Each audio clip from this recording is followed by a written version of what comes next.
lightweight moisturizer in Japan. Hi, ಎಲ್ಲರಿಗೂ ನಮಸ್ಕಾರ, konnichiwa. I am Meghna Abhishek. Welcome to day 4 of my 30 days recommendation ಸೀರೀಸ್ಗೆ.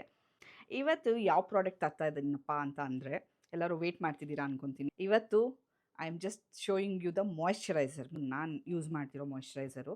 So ಯಾವುದು ಅಂತ ನಿಮಗೆ ತೋರಿಸ್ತೀನಿ. ಮಾಯ್ಶ್ಚರೈಸರು ಯೂಸ್ ಮಾಡ್ತಾ ಇರೋದು ಈಗ ಸದ್ಯಕ್ಕೆ ನಾನು.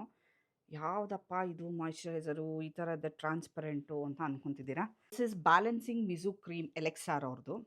ಮಾಯ್ಶ್ಚರೈಸರ್ಸು ಅವೆಲ್ಲ ಸ್ವಲ್ಪ ರಿಚ್ ಆಗಿರುತ್ತೆ, ಅದರಲ್ಲಿ ಲೈಟ್ ವೆಯ್ಟ್ ಆಗಿ ನಮ್ಮ ಸ್ಕಿನ್ನಿಗೆ ಪ್ರೆಪ್ ಆಗೋ ಥರದ್ದು ನಾನು ಒಂದು ಹೊಸದು ಹುಡುಕಿ ತೊಗೊಂಬಂದಿದ್ದೀನಿ. ಇದಕ್ಕಿಂತ ಮುಂಚೆ ನಾನು DHCದು ಯೂಸ್ ಮಾಡ್ತಿದ್ದೆ. ಇದು ನಾನು ಆಲ್ಮೋಸ್ಟ್ ಒಂದು 2 ವೀಕ್ಸಿಂದ ಯೂಸ್ ಮಾಡ್ತಿದ್ದೀನಿ ಈಗ ಜಸ್ಟು. ಸೊ ನನ್ನ ಸ್ಕಿನ್ನು ತುಂಬ ಚೆನ್ನಾಗಾಗಿದೆ. ಸೊ ನಿಮ್ಗೆ ಯಾರಿಗಾರು ರಿಚ್ ಕ್ರೀಮ್ ಇಷ್ಟ ಆಗಲ್ಲ, ನನಗೆ ಮಾಯ್ಶ್ಚರೈಸರ್ ತುಂಬ ರಿಚ್ ಆಗಿದೆ ಅನ್ನೋದಾದರೆ this is very light weight ನಿಮ್ಮ ಸ್ಕಿನ್ನಿಗೆ ಪ್ರೆಪ್ ಆಗೋಕ್ಕೆ. ಮಾಯ್ಶ್ಚರೈಸರ್ ಅಂತೂ ಮಸ್ಟು, ಮಾಯ್ಶ್ಚರೈಸರ್ನ ಸ್ಕಿಪ್ ಮಾಡೋಕ್ಕಾಗಲ್ಲ. ಅದರಲ್ಲಿ ನಿಮಗೆ ತುಂಬ ರಿಚ್ ಇರೋದು ಬೇಡ, ಸ್ವಲ್ಪ ಲೈಟ್ ವೆಯ್ಟ್ ಇರೋದು ಬೇಕು ಅನ್ನೋದಾದರೆ you can try this cream. ನೋಡೋರಲ್ಲ ಹೆಂಗೆ ಯೂಸ್ ಮಾಡೋದು ಅಂತ ಅಂದ್ಬಿಟ್ಟು. ಸೊ ಈಸಿ ಟು ಯೂಸ್ ಅಲ್ವಾ.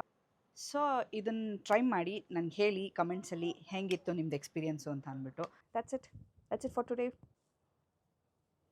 Thank you for watching. ಮಾತಾನೆ, ಬೈ ಬಾಯ್. ಫಾಲೋ ಬಟನ್ನ ಪ್ರೆಸ್ ಮಾಡೋದನ್ನ ಮರಿಬೇಡಿ.